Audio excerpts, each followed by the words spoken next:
Assalamualaikum warahmatullahi wabarakatuh. Saya Adi Wijaya. Kali ini saya akan menyampaikan filosofi buy dan sell di dalam dunia trading. Prinsip pedagang. Di harga rendah kita beli, di harga tinggi kita jual.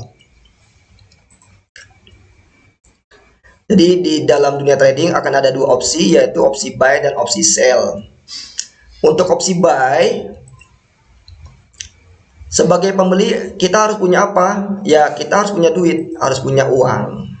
Apakah kita punya uang saat ini untuk beli emas yang banyak? Ya, kita nggak punya. Nah, oleh karena itu kita pinjam uang dari perusahaan Okta untuk melakukan pembelian emas. Contoh yang pertama, kita pinjam uang 1 miliar dari perusahaan Okta untuk membeli emas. Jadi kita punya duit sekarang ada 1 miliar, kita belikan ke emas. Misal harganya 1 juta per gram, maka kita mendapatkan emas sebanyak 1000 gram. Yang namanya hutang harus bayar, maka emas tersebut harus kita jual lagi supaya jadi duit. Kalau harganya naik, kita akan dapatkan uang yang lebih banyak. Kalau harganya turun, kita akan mendapatkan uang yang lebih sedikit. Alhamdulillah harganya naik dari 1 juta menjadi 1.010.000. Kita jual semuanya 1000 gram emas dengan harga 1.010.000, maka kita mendapatkan uang 1 miliar 10 juta. Nah, karena kita hutang dengan Okta 1 miliar, kita bayar hutang kita dan ada sisanya tadi 10 juta menjadi milik kita, ya. Tadi kan uangnya 1 miliar, sekarang jadi 1 miliar 10 juta. Nah, kita bayar utangnya 1 miliar, sisa 10 juta menjadi milik kita. Itulah keuntungan kita. Contoh yang kedua, kita berhutang, ya. Kita pinjam uang 1 miliar dari Okta. Kemudian uang tadi kita beli emas, kita belikan emas dengan harga 1.010.000 per gram, maka kita mendapatkan emas sebanyak 990 gram. Yang namanya hutang harus bayar, jadi kita mau tidak mau emasnya harus kita jual supaya jadi duit, karena kita hutangnya duit kan 1 miliar, maka uang emas tadi kita jual untuk kita dapat duit supaya bayar utang kan. Dan ternyata harganya bergerak turun, ya, harganya terus bergerak turun. Jadi mau tidak mau kita jual daripada kita semakin rugi gitu kan. Kalau harganya bergerak turun kan makin lama uang kita makin menyusut, daripada uang kita makin menyusut kita makin lama makin tekor. Ya udah kita jual aja di harga 1 juta per gram. Maka emas yang tadi 990 gram kita jual dengan harga 1 juta, mendapatkan uang 990 juta. Nah, karena utangnya 1 miliar, sedangkan uang yang sekarang kita pegang 990 juta, maka kita harus nombok 10 juta, ya, untuk menutupi kekurangan tersebut. Karena hutangnya 1 miliar, jadi kita tambah 10 juta dari tabungan kita untuk menggenapi hutang kita tadi 1 miliar. Ini untuk opsi buy. Nah, sekarang opsi sell, ya. Sebagai penjual kita harus punya apa? Sebagai penjual kita harus punya barang dagangan, ya. Apakah kita punya barang dagangan? Ya, emas nggak punya, gitu kan. Maka kita pinjam ke Okta, kita pinjam emas dari perusahaan Okta untuk melakukan penjualan. Contoh yang pertama, kita pinjam emas 1000 gram dari perusahaan Okta, ya. Kemudian emas tersebut kita jual dengan harga 1.010.000 per gram. Kita dapat duit sebanyak 1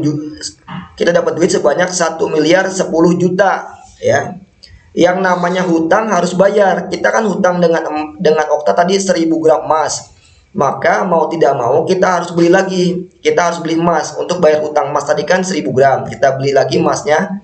Nah, kalau harganya bergerak turun, maka uang yang kita keluarkan lebih sedikit dari ini kan.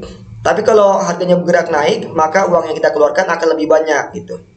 Jadi kita mengharapkan harganya bergerak turun supaya uang yang kita keluarkan lebih sedikit. Dan alhamdulillah harganya bergerak turun. Sekarang harganya 1 juta. Maka kita beli 1000 gram emas. Karena harganya 1 juta per gram, maka yang kita keluarkan hanya 1 miliar. Ya kan? Nah, kita bayar hutang tadi. Hutang kita kan emas 1000 gram, kita bayar kepada Okta, ya kan? yang kita hutang 1000 gram, kemudian kita bayar 1000 gram kepada Okta, berarti hutang kita udah lunas. Dan ada uang tadi sisa 10 juta, ya kan? Uang tadi sisa 10 juta. Karena tadi kita ada megang duit 1 miliar 10 juta, kita lakukan pembelian emas 1 miliar, cuma 1 miliar, maka ada tersisa uang 10 juta. Nah, itulah yang menjadi keuntungan kita. Contoh yang kedua, kita pinjam 1000 gram emas dari Okta, ya. Kemudian emas tersebut kita jual dengan harga 1 juta per gram, maka kita mendapatkan uang sebanyak 1 miliar rupiah. Karena yang namanya hutang harus bayar, mau tidak mau kita harus beli emas lagi untuk membayar hutang. Tadi kan kita hutangnya emas kan.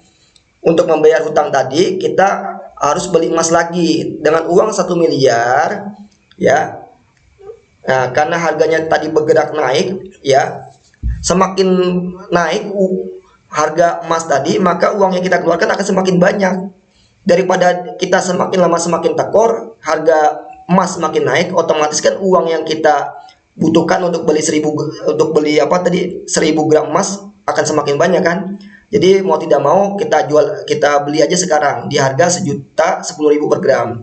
Maka uang 1 miliar tadi hanya dapat membeli 990 gram. Sedangkan utang kita ke Okta kan tadi ada 1000 gram.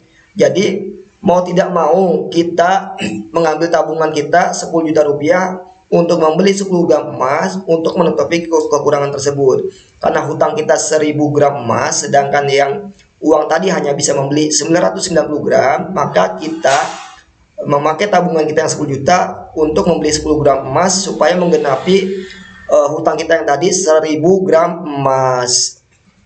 Jadi itu ya kesimpulannya, kalau di opsi buy yang kita pinjam itu duit, maka kalau kita pinjam duit balikinnya juga harus duit. Kalau opsi sell yang kita pinjam itu emas, maka yang kita balikin juga mesti emas. Nggak mau minjamnya emas balikinnya duit, nggak mau. Jadi kalau kita pinjamnya emas balikinnya harus emas. Di opsi buy kapan kita profit? Kalau harganya bergerak naik, maka kita akan profit kalau kita menggunakan opsi buy. Sedangkan opsi sell kapan kita profit? Kalau harganya bergerak turun. Jadi itu perbedaannya antara opsi buy dengan opsi sell. Mudah-mudahan teman-teman semua bisa memahaminya. Terima kasih, demikian dari saya. Assalamualaikum warahmatullahi wabarakatuh.